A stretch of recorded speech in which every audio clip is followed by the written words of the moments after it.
اعوذ باللہ من الشیطان الرجیم بسم اللہ الرحمن الرحیم۔ حاضرین و ناظرین السلام علیکم ورحمۃ اللہ وبرکاتہ۔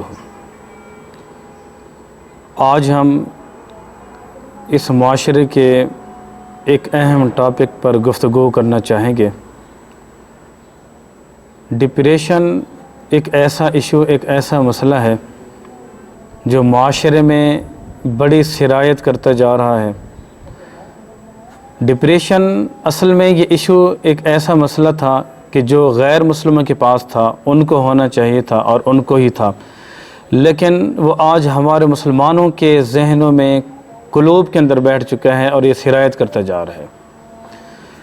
چاہے وہ نوجوان ہے، چاہے وہ بزرگ ہے، ایجڈ بندہ ہے، ہر بندہ اس بیماری کا شکار ہے۔ اصل میں یہ ایک بیماری ہے۔ ڈپریشن کا اگر میں ایک معنی کرنا چاہوں تو وہ ایک مایوسی ہوتا ہے، مایوس ہونا ہوتا ہے۔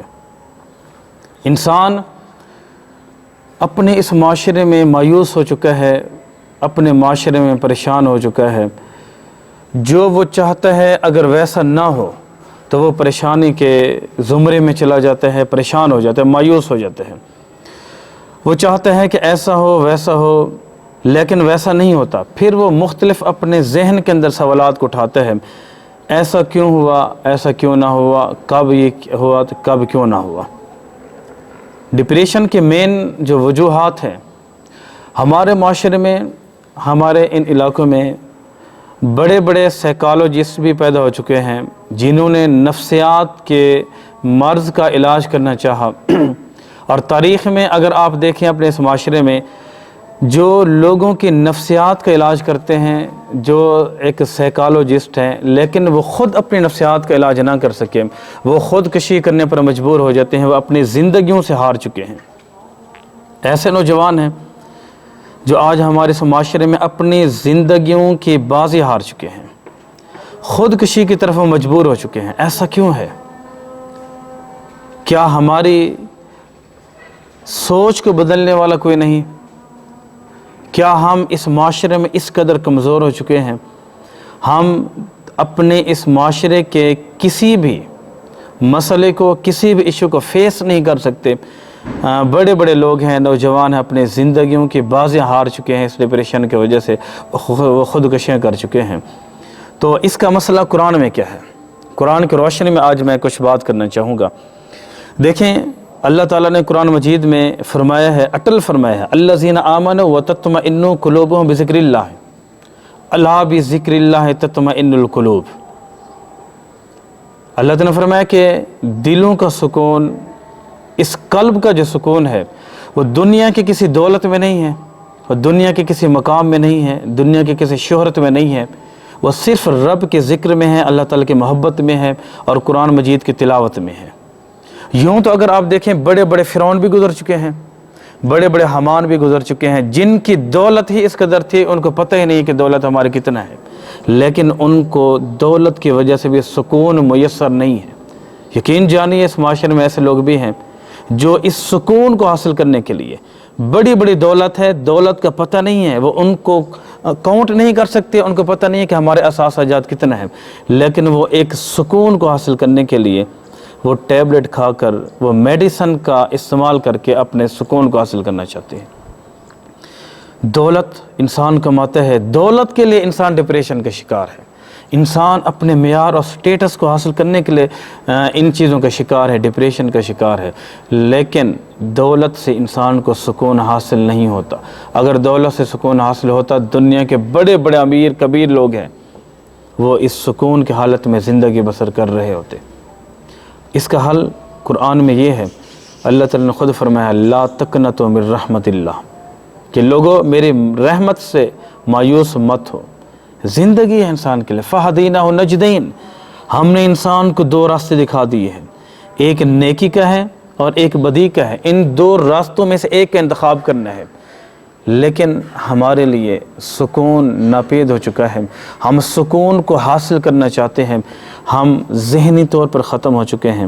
اصل میں بات یہ ہے کہ ہم اپنی سوچ کے مطابق تمام دنیا کے معاملات کو دیکھنا چاہتے ہیں، اپنی سوچ کے مطابق دنیا کے معاملات کو حل کرنا چاہتے ہیں، ہم اپنی سوچ کو نہیں بدلتے ہیں۔ ہم کہتے ہیں دنیا کے سارے معاملات، تمام ہمارے جتنے بھی ایشوز ہیں وہ ہماری سوچ کے مطابق بدل جائیں۔ ہماری سوچ نیگیٹو بھی ہو سکتی ہے، ہماری سوچ پازیٹیو بھی ہو سکتی ہے، لیکن ہم اپنی سوچ کو نہیں بدلتے۔ جب ہم اپنی سوچ کو بدلیں گے تب یہ ڈپریشن، یہ پریشانیاں، یہ ہمارے سامنے ہماری ذات میں کبھی بھی پیدا نہیں ہو سکتی۔ حضرت عمر رضی اللہ تعالیٰ عنہ جب وہ آئے تھے، اسلام کی بلندی کو دیکھا، اسلام پھیل رہا تھا، اسلام کی اشاعت کو دیکھے، پریشان تھے کہ اسلام اتنا کیوں پھیل رہا ہے۔ ڈپریشن کے شکار تھے، ذہنی طور پر اس کا مقابلہ کرنا چاہتے تھے۔ گھر سے نکلے تھے، نعوذ باللہ آج جا رہا ہوں، آپ وسلم کو نعوذ باللہ قتل کر کے آؤں گا۔ جب آپ کی بارگاہ میں گئے، جب اپنے بہن کے گھر گئے، سسٹر کے گھر گئے، قرآن کے چند الفاظ کو سنا ہے تو قرآن کا اثر پڑا ہے، جس کی وجہ سے زندگی بدل گئی، ذہن بدل گیا، سکون بدل گیا، قلب بدل چکے ہیں۔ اسی طرح قرآن مجید میں اللہ تعالیٰ نے خود فرمایا ہے لا تقنطوا من رحمت اللہ، کہ میرے رحمت سے مایوس مت ہوں۔ ڈپریشن کا شکار ہیں، پریشانی کے عالم میں قرآن کی تلاوت کریں۔ وَإِذَا تُلِيَتْ عَلَيْهِمْ آيَاتُهُ زَادَتْهُمْ إِيمَانًا، کہ ایسے لوگ بھی ہیں جب ان کے سامنے قرآن کی آیات کو تلاوت کیا جاتا ہے تو ان کا ایمان بڑھ جاتا ہے، ان کے دل کھلکھلا اٹھتا ہے اور ان کے ذہن کی جو سطح ہے وہ بالکل صاف ہو جاتی ہے۔ یہ قرآن مجید کی وجہ سے ہے۔ الذی یوسوس فی صدور الناس، ایک شیطان ہے جو انسان کے ذہن میں، انسان کے قلب کے اندر بڑے بڑے وسوسے، بڑے بڑے خیالات کو ڈال دیتا ہے کہ آپ ناکام ہیں، آپ یہ نہیں کر سکتے، آپ وہ نہیں کر سکتے، آپ ایسا چاہتے تھے تو ایسا نہیں ہوا، ویسا نہیں ہوا۔ یہ سب چیزیں ہمارے ذہنوں کی اختراع ہے، ہمیں اس چیز سے نکلنا ہوگا۔ آپ سلم کے زمانے میں تھا، آپ کی زندگی میں اگر کوئی بھی مسئلہ ہوتا، کوئی پریشانی ہوتی تھی تو آپ نماز کی حالت میں چلے جاتے تھے، اللہ تعالیٰ کے سامنے سر سجود ہو جایا کرتے تھے۔ ہمارے پریشانی ہوتی ہے، ہم ڈپریشن کے شکار ہوتے ہیں، ہم میڈیسن کا سہارا لیتے ہیں، ہم ٹیبلٹ کا سہارا لیتے ہیں، ہم بہت سارے لوگوں کے پاس چلے جاتے ہیں۔ بھئی کوئی ایسی میڈیسن، کوئی ایسا نسخہ نہیں ہے جو انسان کو ذہنی اور قلبی سکون دے سکے۔ وہ اللہ تعالیٰ نے اس کا فرما دیا الا بذکر اللہ تطمئن القلوب۔ ہم رب کے ذکر سے دور ہو چکے ہیں، ہم روحانیت سے دور ہو چکے ہیں، ہم قرآن اور حدیث کے دامن کو ہم نے چھوڑ دیا ہے، جس کی وجہ سے ہماری دنیا کے مسائل بڑھتے جا رہے ہیں، ختم ہونے کا نام ہی نہیں لے رہے۔ ہر بندہ ڈپریشن کا شکار ہے، نوجوان خودکشی کر رہے ہیں۔ بھئی خودکشی کرنا اس کا حل نہیں ہے، مسئلے کا حل ہوتا ہے، اس کا حل تلاش کریں، اچھے لوگوں کے پاس بیٹھیے، سمجھدار لوگوں کے پاس بیٹھے، وہ آپ کی زندگی کو بدل کر رکھ دیں گے۔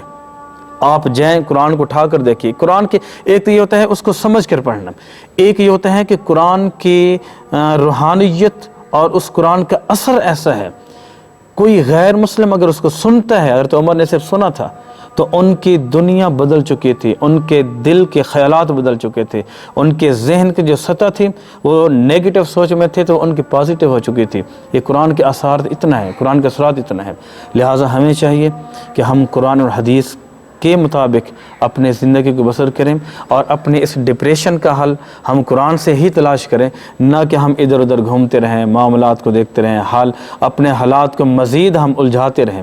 اللہ تعالیٰ ہماری تمام ڈپریشن کو، تمام پریشانیوں کو دور کرے اور ہمیں قرآن کو صحیح معنی سمجھ کر اپنی زندگیوں کو تبدیل کرنے کی توفیق عطا فرمائے۔